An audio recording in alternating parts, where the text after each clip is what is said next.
शहीद मुलाला थंडी वाजू नये म्हणून आईने पुतळ्यावर घातलं ब्लँकेट. तर झालं असं की जम्मूतील अर्निया येथील एका चौकात उभा असलेल्या शहीद कॉन्स्टेबल गुरनाम सिंग यांच्या पुतळ्याबाबत ही हृदयस्पर्शी घटना आहे. 2021 मध्ये हा पुतळा उभारण्यात आला.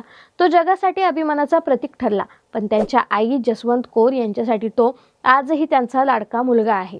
2022 पासून दर हिवाळ्यात जम्मूत थंडीची पहिली लाट आली की जसवंत कौर एक उबदार ब्लँकेट घेऊन पुतळ्यापाशी जातात. अत्यंत मायेने ते ब्लँकेट गुरनामच्या खांद्यावर ओढतात. हे दृश्य पाहून प्रत्येकाचे डोळे पाणवतात, पण आईच्या चेहऱ्यावर समाधान दिसते, जणू तिने आपल्या मुलाला थंडीतून वाचवले.